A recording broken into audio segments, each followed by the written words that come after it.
All right, Shalom. First and foremost, I would like to give all praise, honor, and glory unto Yahweh, Bahashem, Yahweh Shai, Bahashem Rakakwadash. Double honors unto the apostles and the elders of GMS, whom rule well, teach well, being great examples to his younger brothers. And peace and blessing and salutation to the hopeful lake out there pushing his word and truth and in sincerity across the four winds in the name of Yahweh Bashem Shai. Pushing to get up out of here. Shalom to the hopeful elect, the believers, the listeners, whom have came back to the obedience of the scriptures through faith in Yahweh Bashem Shai. All right, and what we're going to do, is continue on in the book of Esther, the 8th chapter. Okay, and where we left off in the 7th chapter. Okay, Haman, has been, his plot, has been snuffed out, to eradicate Mordecai. Okay, to exterminate, the Jews. All right, that was living in the Persian Empire. And, this devil, Haman, the Amalekite, has been found out. He's been exposed. Okay, he falls out of favor, okay, with King Xerxes and falls into his wrath. Okay, and that's something that we're seeing happening with Esau, because we understand that the earth, all right, was given into the hand of the wicked. Matter of fact, let's get there real quick. The book of Job, chapter 9, verse 24. Okay, it said the earth is given into the hand of the wicked. He covered the faces of the judges thereof. If not, where and who is he? Okay, so Esau, Edom has been given the earth. The Lord blessed him with the sword. All right, the fatness of the earth. You go back to Genesis. Okay, so he's been given, a period of favor in the earth. Okay, but what do the scriptures say? All right, about showing favor, okay, to the wicked. This is is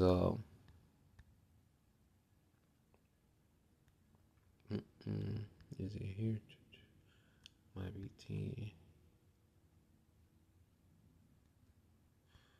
It's the book of Isaiah, chapter 29.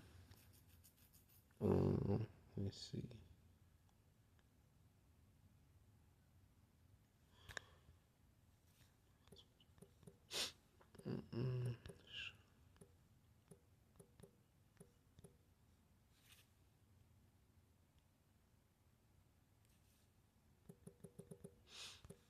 I ain't got this one in a while.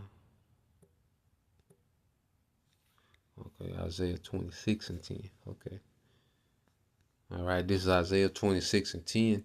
And it says, let favor be shown to the wicked, yet he would not learn righteousness, man. So this devil has been shown favor. Okay, we see what he's done with his favor. He's been given possession of the world. All right, possession of the heathens. Everyone is in subjection to this man's system. All right, to this man's influence. Okay, his money system. Okay, so this devil, has been shown favor in the world. All right, but within his favor, he knew not righteousness, man. Okay, and now he's fallen into the Lord's wrath. Okay, it said, let favor be shown to the wicked, yet will he not learn righteousness in the land of uprightness, which is Israel. He's posted up in that land, proclaiming to be chosen. The earth has been given to him. Okay, and Esau showing what he would have done with the blessing if he's not fit to even run an eternal kingdom, because there's a particular way you have to run an eternal kingdom. And he shows that he was never fit to do that. Okay, because we're seeing what he's doing with the favor that he has now. Just as Haman, he had his favor and he was using it to do wickedness, man. Okay, it says, in the land of uprightness he will deal unjustly and will not behold the majesty of the Lord Yahweh Bashem Al Shai. Okay, which means he would never reference Yahweh Bashem Al Shai. Here it is, we're in this man's kingdom. He has all this technology and all these advances and all these things that he boasts in. Okay, but he hasn't even made the name of the Lord, all right, common knowledge in the earth. Okay, he hasn't made, the standards of the scriptures, the standard of the earth. And that's him not reverencing the majesty, okay, the excellency of Yahweh Bashem Al Shai. He would rather operate in wickedness, deception, okay, dysfunction, confusion, okay, death, okay.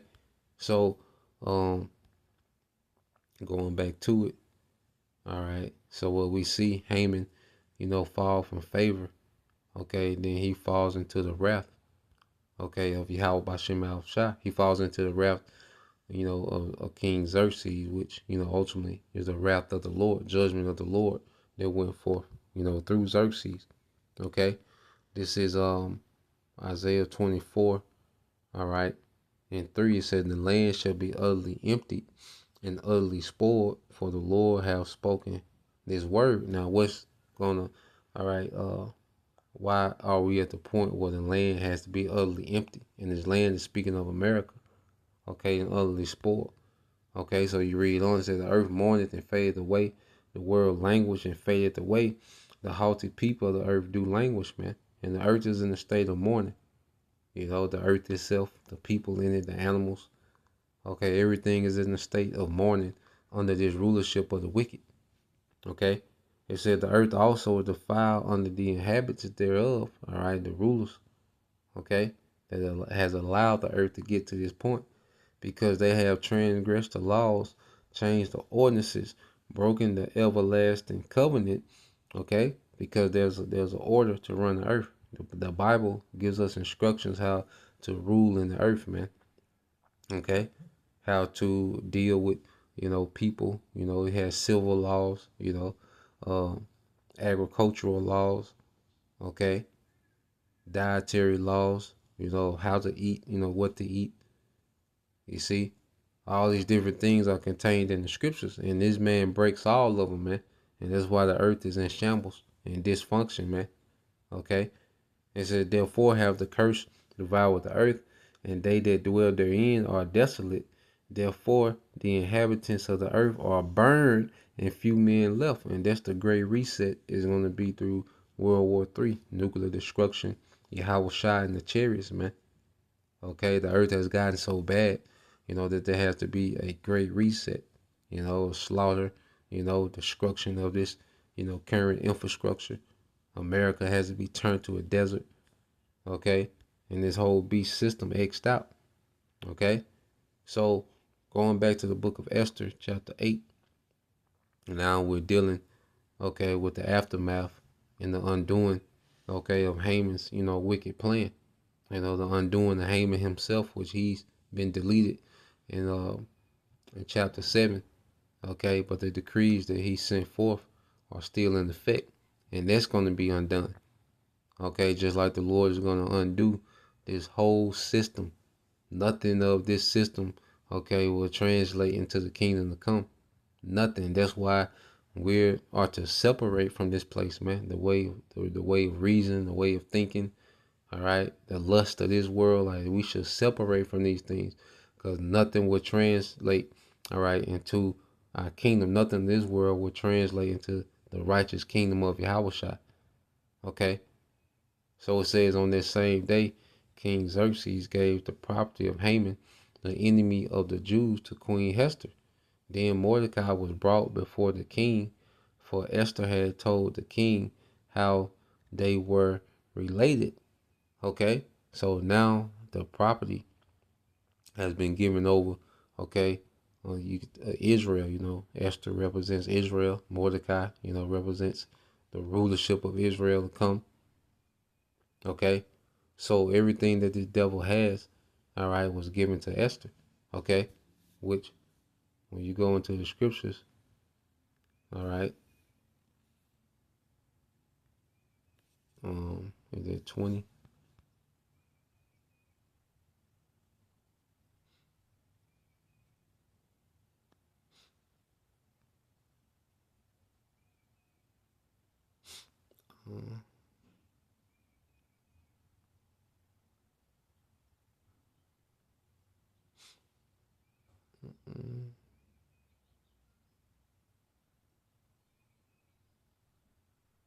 Yep, this is Job 20 and 18.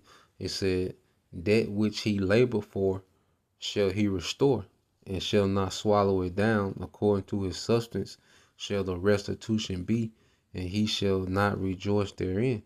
Okay, so everything that these devils, have, stole and taken, and schemed to get, okay, everything that they're laboring into, okay, all the true wealth and true substance that this devil has is going to be transferred, okay, to the righteous man.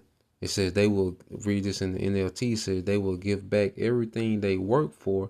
Their wealth will bring them no joy. Okay? So they're not going to get the benefits. All right? They're not going to get to enjoy the perks of being the wealthy of the earth anymore. Okay? They're going to extreme poverty in the blink of an eye, man. Okay? And everything that these devils have hoarded up, all the gold, the silver, the stones, everything that these devils have, all right, will be transferred to Israel, man. Okay? We're in the transition of kingdoms. Okay? So as we see, with everything being transferred to Esther, represents the transferring, okay, of kingdoms, all right, from Esau to Jacob, okay. That's why we're not wanting for anything, man. Okay, we have everything to look forward to. Okay, we don't have. That's why we're not, killing ourselves in this rat race. Chasing the bag, trying to do all this, man. We got everything coming. Okay, we handle our business, our affairs, our obligations, as adults in this society, but we got so much more coming. We don't get, entangled into this rat race to the point, to where we just screwing ourselves trying to chase a bag. Like we really got all this to look forward to, man. Okay, this is Sirach 10 and 4. It said the power of the earth is in the hand of the Lord, and in due time he will set over it one that is profitable. Okay, he will set over it one that is profitable, man, and that's going to be Yahweh Shai. All right, verse 8. Because of unrighteous dealings, injuries, and riches gotten by deceit, the kingdom is translated from one people to another. Okay, so the authority of the earth is going to transfer from Esau into Jacob. The riches, the wealth of the earth, the influence of the earth is going to transfer from Esau, all right, into Jacob. Okay, beginning with Yahweh Shai. And we're seeing the form of this in the book of Esther. Okay, and there's plenty more precepts that go into that. All right, with this, that's the point. This is the book of Esther, chapter 8, verse 2. It says, the king took off his signet ring, which he had taken back from Haman, and gave it to Mordecai. And Esther appointed Mordecai to be in charge of Haman's property. Okay, so this devil, has the earth. Okay, we're about to see, the earth be taken by the saints, as the scriptures say. Okay, so we're seeing what a transfer of power, that signet ring, which means that Haman had the authority of the king with him. He can make a decree and he can put a signet on it, and it'd be as if the king himself made a decree. Okay, and that's the authority that we're going to have as the sons of God in the earth, man. We're going to have the signet, okay, of Yahweh Bashem Al Shai in the earth, ruling in his name and his authority. Okay, so let's get that real quick in Daniel. All right, chapter 7, verse 18. It says, but the saints of the Most High shall take the kingdom and possess the kingdom forever and ever, even forever, man. All right. You see? So this is what we're living in, a great transition. Okay, as this devil is attempting to establish his NWO. Okay, everything that he's done built up, he talks about supercomputers and data gathering and this and that, all this infrastructure, all this money, time, and energy that he's pouring into this new world order, well, it's going to be destroyed, and the wealth of this kingdom is going to be transferred to Israel. The influence, okay, of the earth, all it's going to transfer to us, man. Okay. So going back to the book of Esther, chapter 8, okay, verse 3, it says, Then Esther went again before the king, all right, falling down at his feet and begging him with tears to stop the evil plot devised by Haman the Agagite against the Jews. Again, the king held out the gold scepter, which is mercy, to Esther. So she rose and stood before him. Esther said, If it please the king, and if I have found favor with him, and if he thinks it is right, and if I am pleasing to him, let there be a decree that reverses the orders of Haman, son of Hamadatha, all right, the Agagite, who ordered that Jews throughout all the king's provinces should be destroyed. For how can I endure to see my people and my family slaughtered and destroyed? Then King Xerxes said to Queen Esther and Mordecai, the Jew, I have given Esther the property of Haman, and he has been impaled on a pole because he tried to destroy the Jews. Now go ahead and send a message to the Jews in the king's name, okay? In the king's name. So now, all right, Mordecai and Esther have the authority of the king behind them now, okay? And this is the favor that we're coming into. The authority of the king is behind us. That's why as we speak within prophecy, we're speaking in the authority of the king. That's why when we stay within the scriptures, within the right doctrine, when we go into prophecy, okay, thus said the Lord, we're speaking in the authority of the king. Okay, and this is why we see the earth, it has to obey these ordinances, man.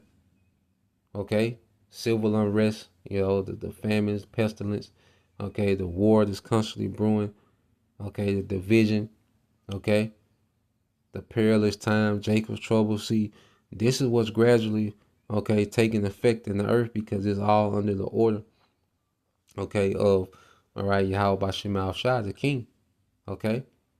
It says, but remember that whatever has already been written in the king's name and sealed with his signet can never, all right, be revoked. Okay. All right. So, read this in the KJV. It said, write ye also for the Jews as it liketh you in the king's name and seal it, all right, with the king's ring. For the writing which is written in the king's name and sealed with the king's ring may no man reverse. Just like we went into the other day, how the blessings of Israel can't be reversed. Okay, the promises given to our forefathers, all right, Abraham, Isaac, and Jacob, okay, can't be reversed. I think that word is immutable. Okay, let's go here. This is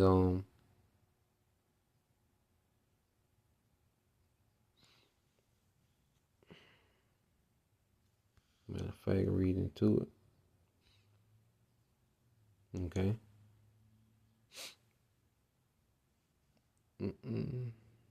Hebrews 6:13, it says, for when the Most High made promise to Abraham, because he could swear by no greater, he swore by himself, saying, surely blessing I will bless thee, and multiplying I will multiply thee. And so after he had patiently endured, he obtained a promise. For men verily swear by the greater, and an oath for confirmation is to them an end of all strife. Okay, so the Most High swore by himself that he would bless Abraham and his descendants through Isaac and through Jacob. Okay, and it can't be unchanged. It can't be undone. It can't be reversed. And this is what these devils have been tasked to do, to try to reverse what the Most High has promised to his people. Okay, this is why Scripture say he's wearied in his counsel, man. All right, this man has been given a hell of a task. Okay, which he's going to fail, wherein the Most High willing more abundantly to show unto the heirs of promise the immutability, okay, of his counsel, confirmed it by an oath. All right, so when you go into this word, immobility. Yeah.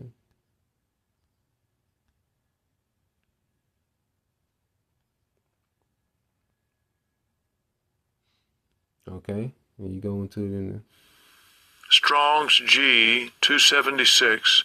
Ametathetos. okay. Ametathetos. Amatatas. Okay, not transposed, not to be transferred, fixed, unalterable.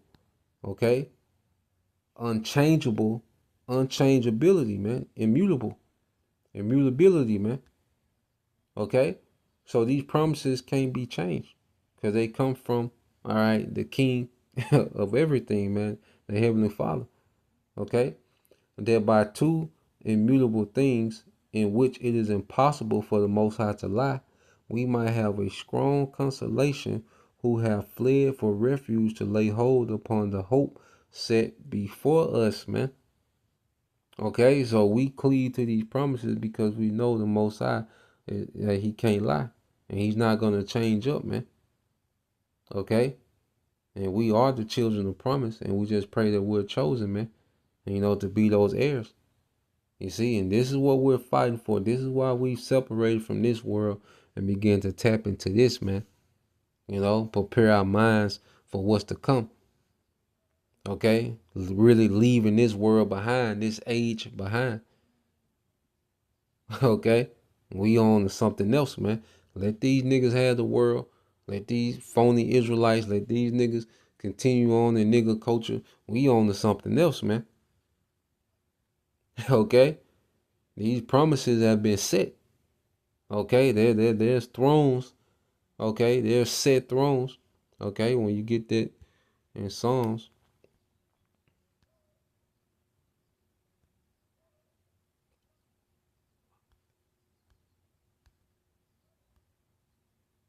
this is Psalms 122 and 5.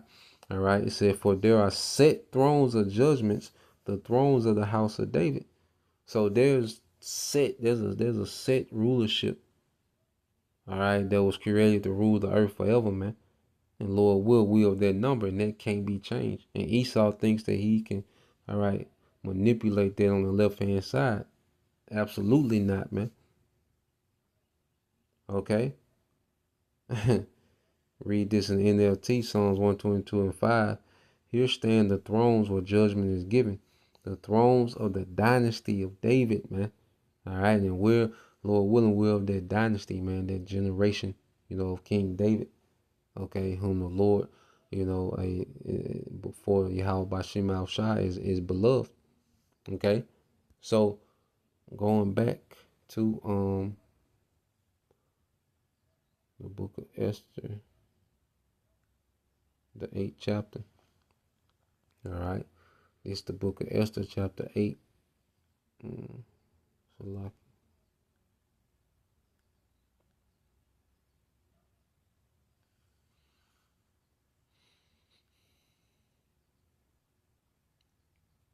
all right, this is Esther 8 and 11. It said, "The king's decree gave the Jews in every city authority, all right, to unite to defend their lives.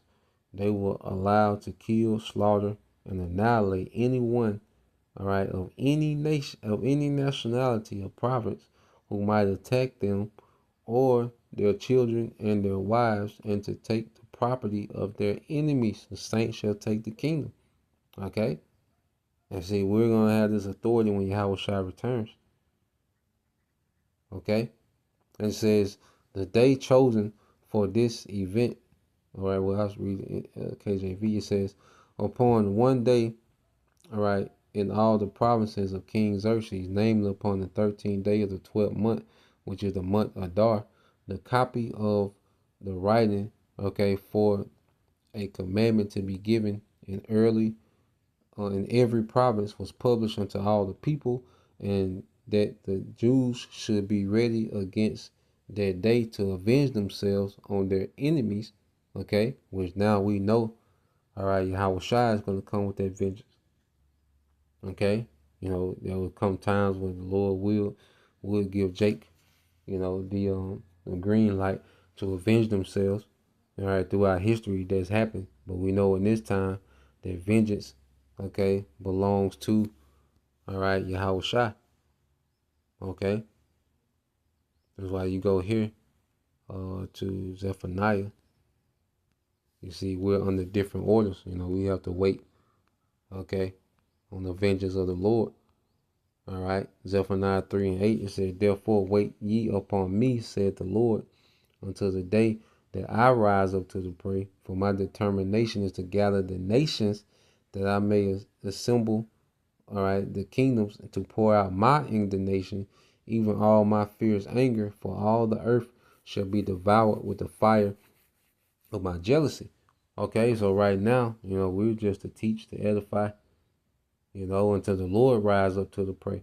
Because even when it comes to a time of a standard being lifted, well, they're just, a precursor to Yahweh Shai rising up to the prey. Okay? So we're waiting on Yahweh Shai. He's going to get the ultimate vengeance. Okay? As we go here. All right.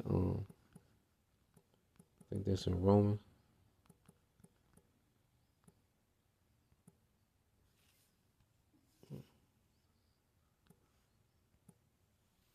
Now, this is the book of Romans, chapter 12, verse 19. Well, I read at 18. It said, "If it be peaceable as much as life," is Romans 12 and 18. "If it be peaceable as much as life in you, live peaceably with all men." All right, because we haven't gotten the green light, to do harm to anyone. We're just here to teach. Why scripture say, "Be harmless, as a dove, wise as a serpent, harmless as a dove."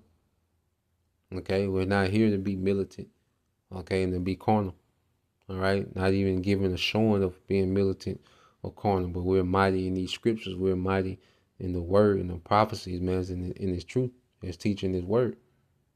Okay, so if it be possible, in every circumstance, that we try to be peaceable, in all our day to day, with men.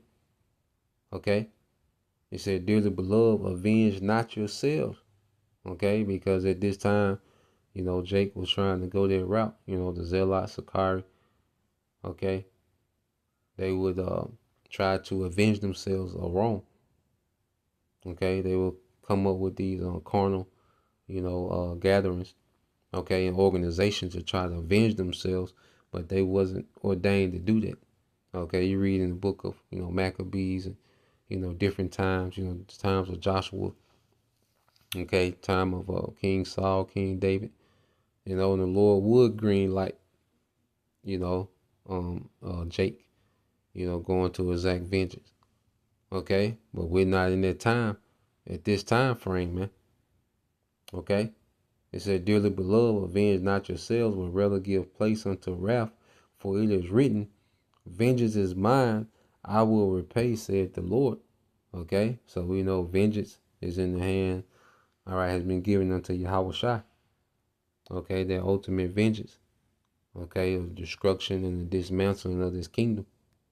Okay, so go back to the book of Esther, the 8th chapter, in verse 13, and it says, "The copy of the writing, all right, for a commandment to be given in every province was published unto all people, and that the Jews should be ready against the day to avenge themselves, all right, on their enemies. So the posts that rode upon mules and camels went out, all right, being in haste, and passed on, all right, by the king's commandment, and the decree was given at Shushan the palace. And Mordecai went out from the presence of the king in royal apparel of blue and white, and with a great crown of gold, and with a garment of fine linen and purple. All right, and the city Shushan rejoiced and was glad. The Jews had light and gladness and joy and honor, and in every province, okay, and in every city whithersoever the king's commandment and his decree came, the Jews had joy and gladness, a feast, all right, and a good day. And many of the people of the land, all right, became Jews for the fear, okay, became Jews for the fear of the Jews fell upon them. And you will have Christians try to use this, and to say that, that anybody, can be a Jew, because they all over the place, and they jump from narrative to narrative, to where we'll try to fit that doctrine, this all-inclusive doctrine, okay, of, all nations, can be saved. No, all right, this was a actual account in history, and people feared for their life, so they pretended, okay, to be Jews. Matter of fact, I got this in the because I was reading it in the NLT, and we're gonna get an account to go into that as well. Okay, let me see if I can turn the camera on and flip it.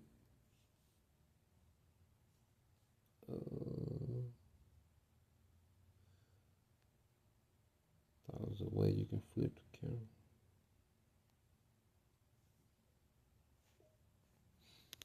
I just wanted to show.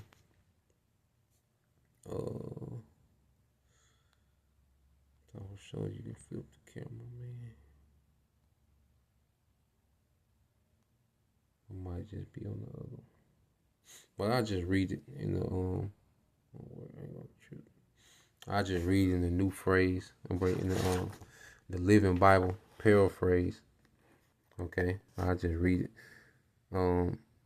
So this is the book of Esther, chapter 8, verse 17, and it says, "And in every city and province, as the king's decree arrived, the Jews were filled with joy and had a great celebration and declared a holiday.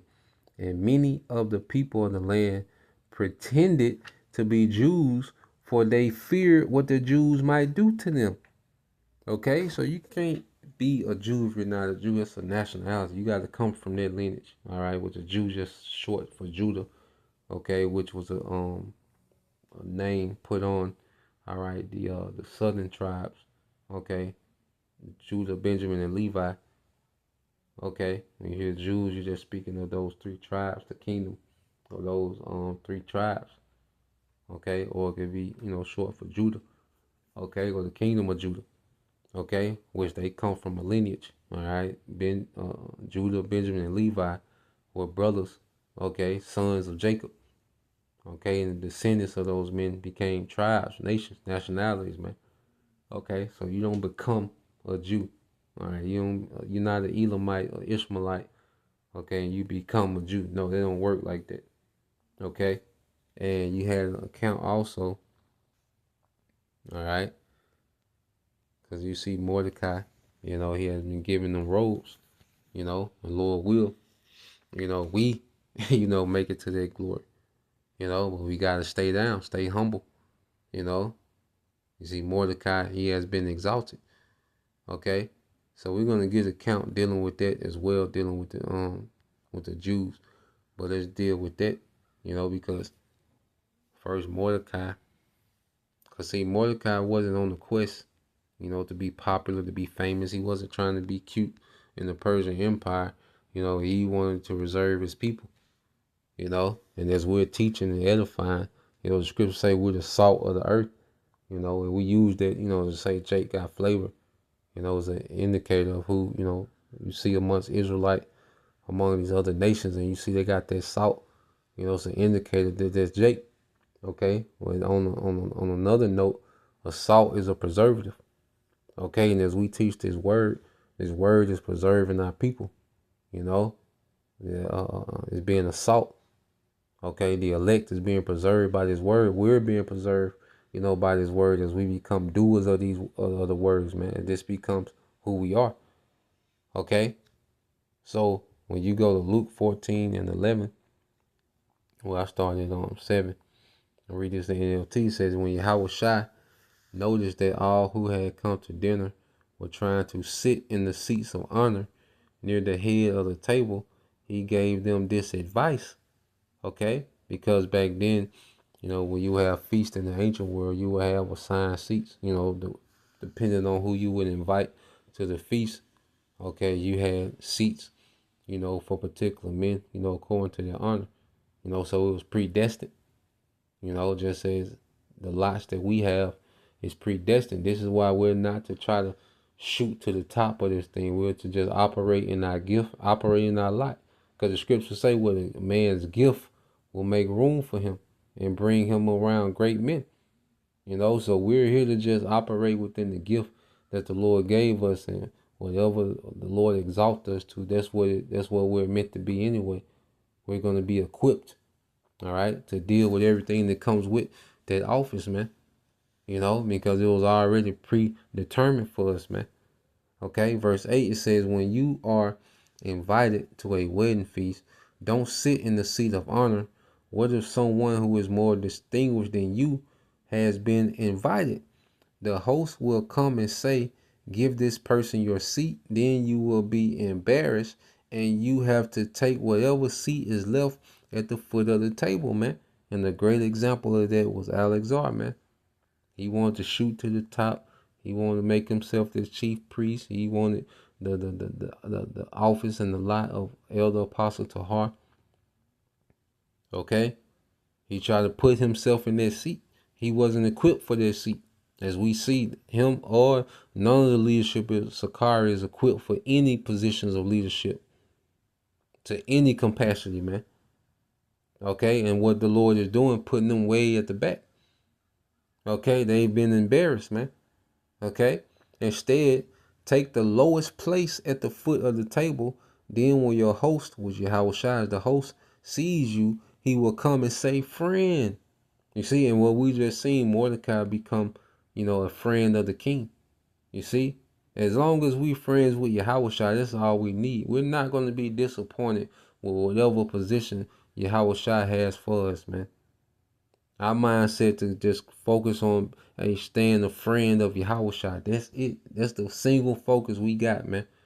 Simplifying this thing, this walk, because it's so many things try to entangle us and engage us in things that don't matter, and the world got so much distraction and things that don't matter. The flesh can be distracted, okay?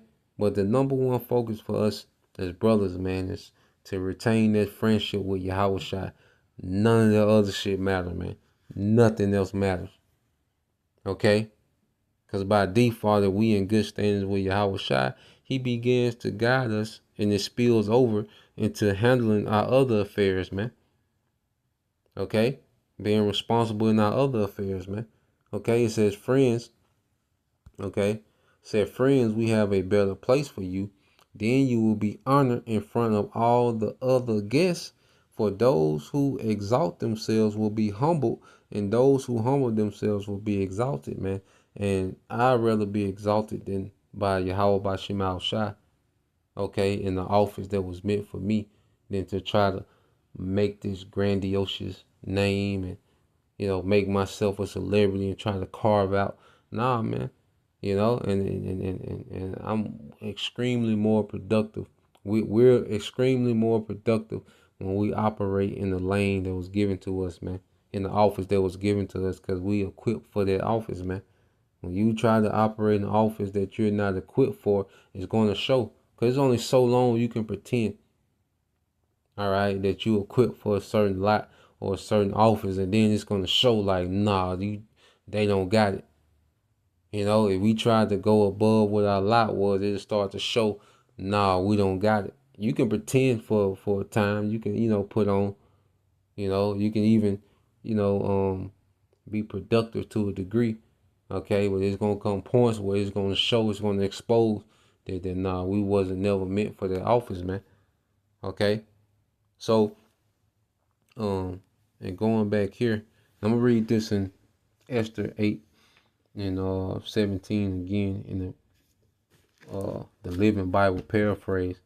It says that in every city and province, as the king's decree arrived, the Jews were filled with joy and had great celebration and declared a holiday. And many of the people, all right, well, a high holy day. It says that many of the people of the land pretended, all right, these heathens to be Jews, for they feared what the Jews might do to them. Because remember, the Jews got the green light, okay, to eradicate, man, and annihilate. Okay, and Jake, and especially Jake that's in good standing, the spirit on Jake, that warrior spirit, man. These nations never could stand in front of Jake. The Lord would have to turn Jake down for Jake to be conquered. Okay, but he does know, especially when we in good standings with our power the day through. Okay, but you had this account. I want to get this account in the book of Second Maccabees, the 9th chapter. All right, this devil. Yeah, so lock you on my end. I was trying to check the comments and ended the live screen. God damn, how I do that. But I want to finish it off here though, and I can just put these two together.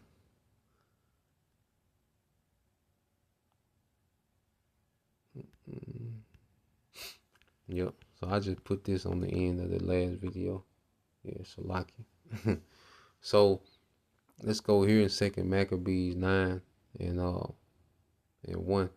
And it says, "And that time came Antiochus with dishonor, all right, out of the country of Persia, for he had entered the city called Persepolis, and went out to rob the temple and to hold the city, whereupon running, all right, to defend themselves with their weapons, put them to flight.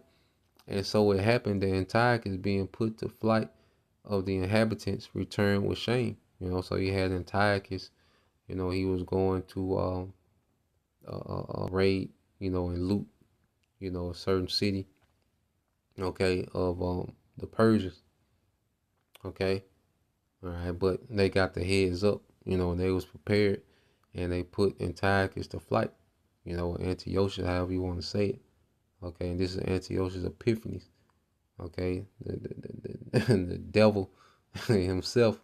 It says, "Now when he came to Ecbaton, news was brought with him what happened unto Nicanor and Timotheus." All right, because Nicanor and Timotheus, his captains, all right, had just caught their L from Judas, all right, Maccabees, okay, and the Maccabean revolt.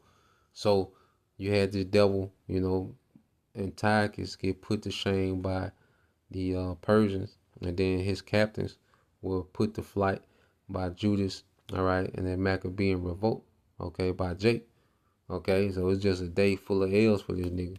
So it says, "Then, swelling with anger, he thought to avenge, all right, he thought to avenge upon the Jews the disgrace done unto him by those that made him flee.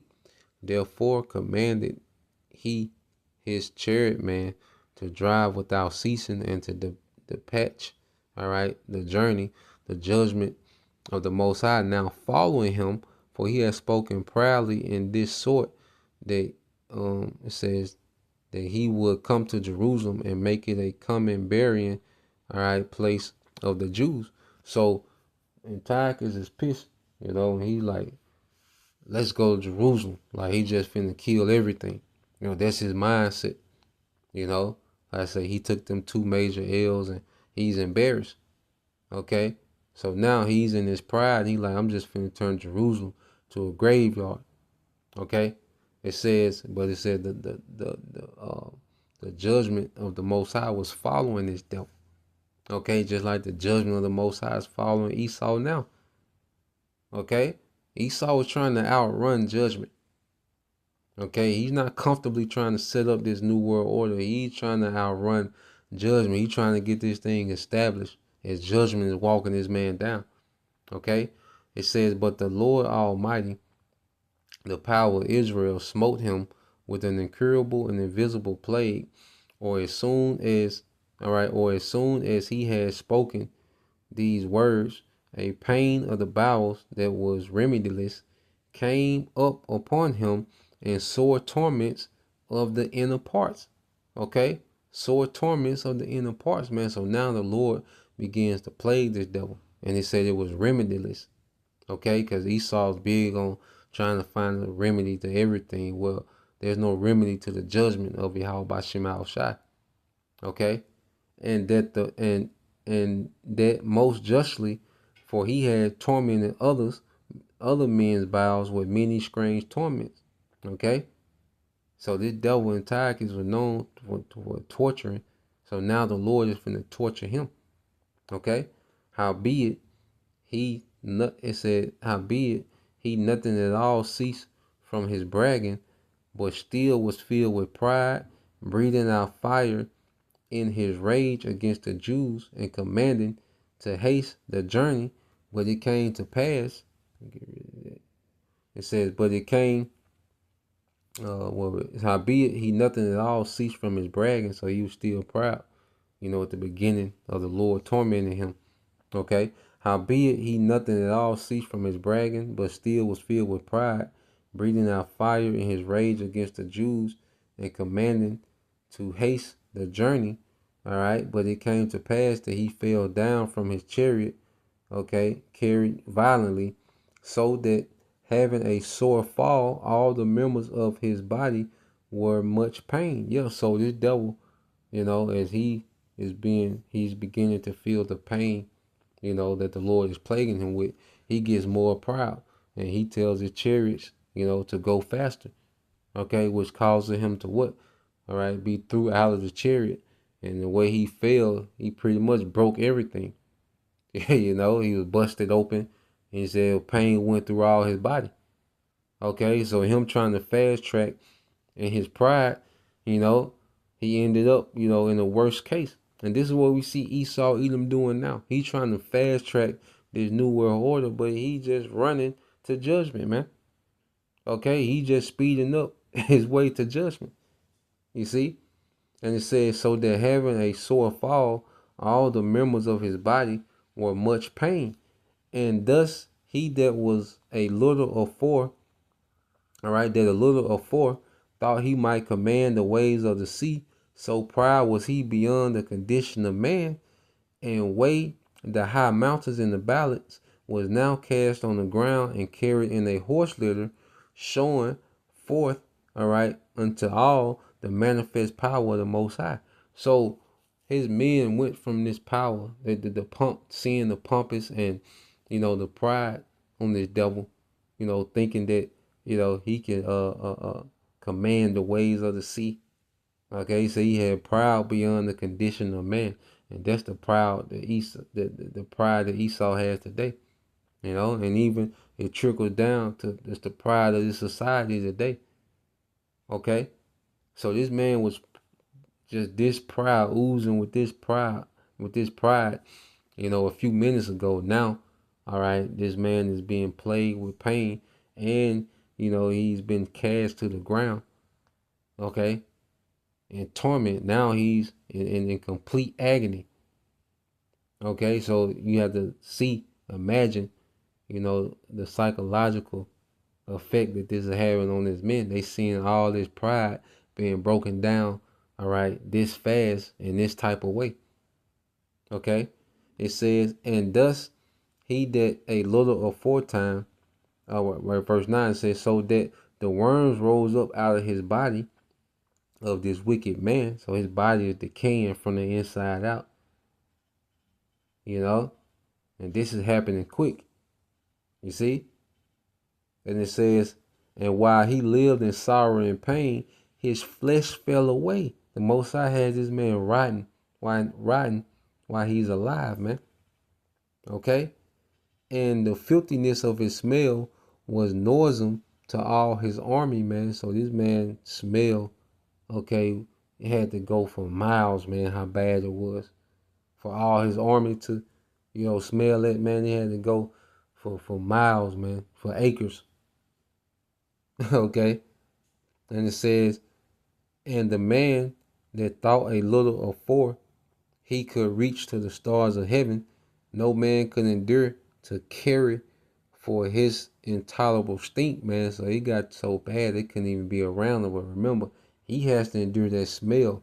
He has to endure that pain. He has to do that agony of being alive. The Lord not killing him. Okay? Tormenting him, man. Okay? And it says, here therefore, being plagued, he began to leave off his great pride. See, the Lord broke him up. He broke that pride up. And see, we're finna see pride being broken on a massive scale in the earth, man. Okay? He therefore being plagued, he began to leave off his great pride and to come to the knowledge of himself by the scourge of the Most High, his pain increasing every moment. And when he himself could not abide his own smell, he said these words, Salakia, it is meet to be subject unto the Most High, and that a man that is mortal should not proudly think of himself, all right, if he were the Most High. Okay, so now that pride is being broken up, okay, because he's powerless and he's in agony and pain. And he knows where it's coming from, man. Showing you when the Lord reaches out and judges in the earth, everyone's going to know that this is from Yahweh Bashem Al Shai. Ain't no doubt. Okay?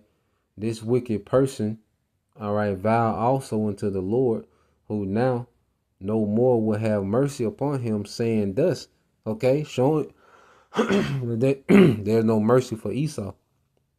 Okay? The Lord said that there's no mercy for the devil. There's no place of repentance. All right. He said that the holy city to the which he was going in haste to lay it even with the ground and to make it a common burying place. He was set at liberty. He was like, I'm gonna free him. I'm gonna set this place at liberty. And it's touching the Jews whom he had judged not worthy so much as to be buried, but to be cast out with their children, to be devoured of fowls and wild beasts. He will make them all equals to the citizens of Athens. Okay, the Greek citizenship, he wanted to give Jake privileges now. Okay, he was speaking about tormenting and leaving their bodies for the fowls and making Jerusalem a burying place. But now he's like, I want to do good to them. Okay, so you reading on, and it says, and the holy temple which before he had spoiled, he will garnish with goodly gifts, and restore all the holy vessels with many more, and out of his own revenue defray the charges belonging to the sacrifices. Yeah, and that also he will become. So he like, I'm gonna restore everything that I spoiled previously from the temple. I'm gonna restore that and more. Okay, even the price, the whatever they have to sacrifice, I'ma pay that. I'ma cover their sacrifice. Okay, so the Lord has broke this devil down. Okay, yeah, and also this the point. This goes back into Esther 8:17. Yeah, and that also he will become a Jew himself and go throughout all the world that was inhabited and declare the power of the Most High. So you had Antiochus, all right, Antiochus Epiphanes saying he will become a Jew. Okay, which means he would try to follow those customs, man. But he was only saying that because he was in, all right, the agony and pain. Okay, the Most High had mercy on the devil. He will go back to being the wicked. That's why there's no mercy, all right, to the wicked. Okay, there's no repentance, and eventually the Lord, all right, killed this man. All right, he took him out. Verse 28 just jumped down, said, thus the murder and blasphemy having suffered most grievously as he entered other men, so died he a miserable death in a strange country in the mountains, man. The Lord didn't have mercy on the devil. Even though he called himself repentant, the Lord still deleted him, man. Okay? So that was the point, just going into the book of Esther, the 8th chapter, Salaki for stopping the screen. But just add this part 2 to it, So Lord will you brothers and you sisters edify to the next time I say